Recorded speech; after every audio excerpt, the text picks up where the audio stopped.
right? Our ability to create personalized content at scale is now more possible. And so being able to provide those educational resources, being able to provide those community growing resources to students at the right time in exactly the personalized way that they need is now more possible than ever. So we're excited to see the advancements there and how that will shape the enrollment process as well. And that's more than just putting somebody's first name and a token at the top of an email, right? That's responding to behavior, like we've talked about. We can set up things in Element 451 that are going to respond to behaviors to trigger communications, and the AI can access so much data. You mentioned earlier, just you can't give too much data. You can't offer too much data. We're offering the world through this artificial intelligence. Welcome to the EduData Podcast, a podcast that serves as your weekly guide to the data driving higher education. We are your hosts. I'm Zeemee Boggs. And I'm Timothy Davis. Join us every Friday for weekly breakdowns of the most important data, trends, and topics in higher education. The EduData Podcast is a part of the Enrollify network, a robust collection of podcasts designed to help higher education professionals like you grow. Explore our other shows at enrollify.org or check out some of my personal favorites linked in the show notes below. Enrollify is made possible by Element 451, the leading AI-powered, all-in-one student engagement platform, helping institutions create meaningful, personalized, and engaging interactions with students.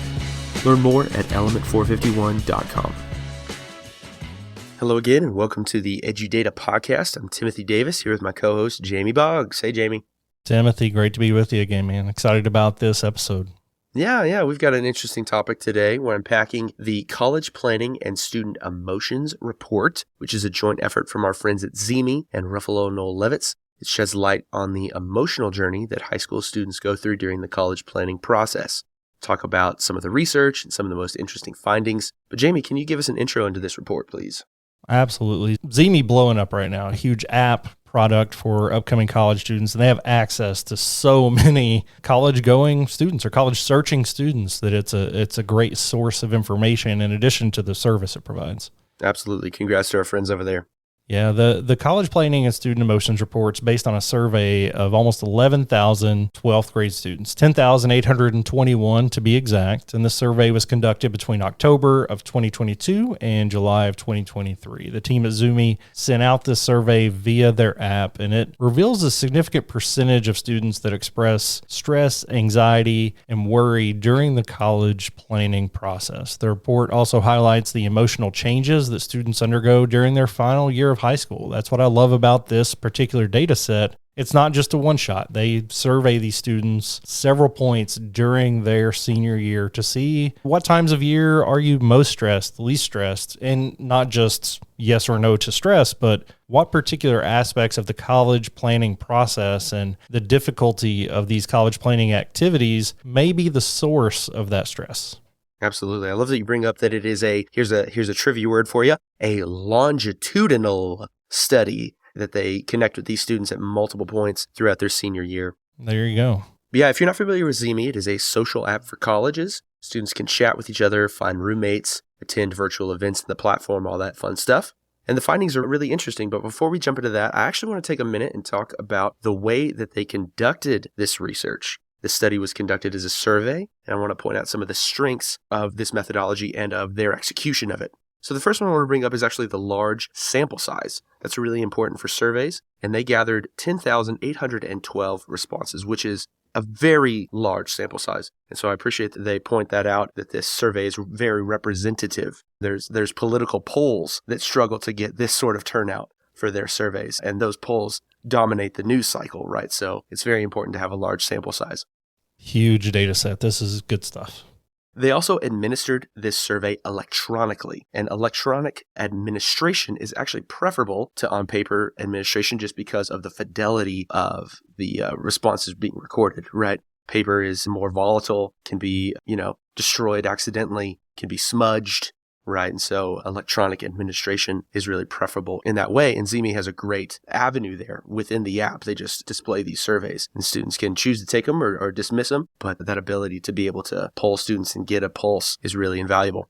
And then the third one is anonymity. And they point this out in the methodology section of the paper. The survey did not collect personally identifiable information about the survey takers, which may have encouraged more honest and open responses from the participants, right? When you know that your response is not traced back to you, that kind of gives you some freedom to speak freely. So those are some of the strengths that I wanted to point out. Yeah, I think best practices absolutely tells us that's the case. And understanding this methodology, and we haven't done that a lot with the other results that we've shared on this podcast, but we have access to this. Zeemee has been a great partner for us in talking about this data and these findings. So understanding this methodology helps make everything so much more clear and gives us better takeaways. So it's like having a roadmap for the survey landscape to see how we got where we ended up and where the stops were along the way. The strengths are definitely there. We also need to be aware of where the limitations are. Sampling bias, this survey was conducted via the Zeemee app, which may not represent the entire population of 12th grade students. It's not represented those that don't sign up for Zeemee, right? Like there's a bit of selection bias there of self-selecting into this group of individuals that are active on this app. Self-reporting is always kind of a limitation. A lot of times people try to view themselves in a different perspective than is actual reality, whether that's their emotions, their experiences, their abilities, what have you. So it's subjective and influenced by a variety of factors. But that's the case with any study that's self-reporting. And yeah, I feel like still a very strong survey, but we have to acknowledge any limitations that come with it. Yeah. To speak to the sampling bias issue that you pointed up, that self-selection, is going out and creating an account on the Zeemee app, indicate your level of intentionality in your college search process. Because perhaps if you're a little bit more intentional, you're also going to be aware of the journey that is the college search process, and you might be more stressed about that. So there's definitely some self-selection that could be happening there as opposed to students that are not taking as an intentional approach to their college search. And I think there are a couple different ways that could go. I think you could look at it as a fact that maybe students that are super comfortable and excited and not worried about all are really wanting to engage. So they get on Zeemee to say, hey, let's roll. I can't wait for college, not at all worried. Or students that are a bit apprehensive and concerned, saying, I need to connect with people. I need to see what other people are saying. I'm very worried. I'm going to download this app. So I think somewhere it probably all evens out as far as that particular category goes, but I think it could go a lot of different ways in why people are self-selecting, and that's just something you're never going to have access to. Absolutely, but it's really important to be aware of. The other one I wanted to bring up was the self-reporting bias. We had a couple episodes back a discussion about behavioral data, activity-based data, and that's an important distinction to draw between what people say they feel or do versus what they actually do. And so when making decisions and when considering data, it's important to keep those limiting factors in mind. I'd be interested to see what sort of behavior you could collect around a student that would indicate their emotional state, or look at how students report that they feel and then see what behaviors they do, and then see if you could maybe sort of reverse engineer that and observe other behaviors in students that have not reported their emotional state and make predictions about what they're feeling or what they might answer to these survey questions. That'd be interesting. Right. Which features of Zeemee are they using? What are some keywords they're using when they're sending messages? I think there's a wealth of data available to dig into that. Yeah. How long they take in their application process, whether or not they schedule appointments with advisors, what website pages they're looking at, stuff like that. All right. Well, now let's talk a little bit about the findings. I think the big takeaway is that students are stressed during the college search. And I think, even sampling bias accounted for, I think that's true across the board. I remember, it wasn't too long that I was going through that phase of my life, and I remember the challenges. But I don't think it's just college. I think young people in general are stressed about a lot of things. And so I think we can support the findings of this report with some other sources that are looking not just at higher education, but at the emotional state of young people across the country. Oh, absolutely. I was an advisor for a long time, so I'm working with these young students coming to college, and it was almost palpable that the additional stress you could see over the course of time. Some of that is being aware of our stress, aware of our mental health and that kind of thing.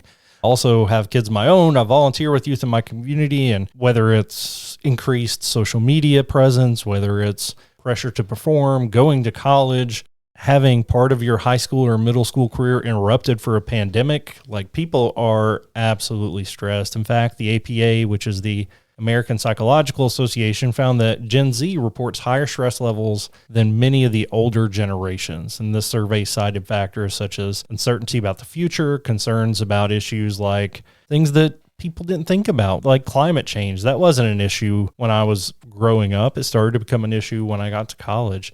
So global issues like that, because we're more aware, because we have access to information, does add awareness, and it adds the ability to take action, but it also adds a factor of stress. For sure. Yeah, I mean, Gen Z, they grew up post 9/11, which is like the point that you could kind of draw as the age of increased stress and turmoil, not just in America, but across the world. And so that's the only world they've ever known. They haven't known more peaceful, less tumultuous times. Right. So yeah, definitely contributing to their mental health for sure. But it's encouraging to see the emphasis on mental health that's also come out of that generation and the way that they care about it, the way that they've tried to educate themselves about it. So I think there's some positives that can be drawn from that as well. Absolutely. All right, well, now I thought it'd be interesting if we could just kind of take turns pulling out one of the solutions or pieces of advice that Zeemee offered and talking about our thoughts on that. Jamie, I'll go first. Sure. One that's really stood out to me was how many times the word clarity, clear, was used across these solutions. I think that that's one of the best things that we can provide for students during this process. We can't solve the climate crisis. We can't solve the poly crisis, but we can provide really clear expectations about what the process looks like, about what our decision process looks like. One of the things that students reported they were most stressed about was whether or not they could get in, whether or not they could get into the colleges that they were applying to, and then also whether or not they could pay for it. And so being transparent in our pricing, talking about, as we discussed in previous episodes, what our discount rate maybe looks like, and helping students understand that from a financial literacy perspective, from a qualitative literacy perspective. I mean, we are education institutions, right? We, if anything, should be able to produce educational content. Right.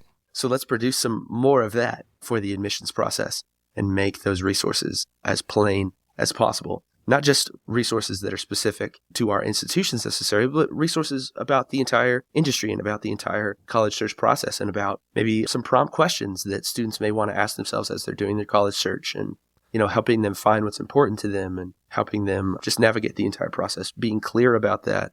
I don't think it's possible to over communicate about that. I think there's always more that can be said and more that can be offered across written mediums, across video mediums. Of course, we know video is incredibly popular on the internet right now.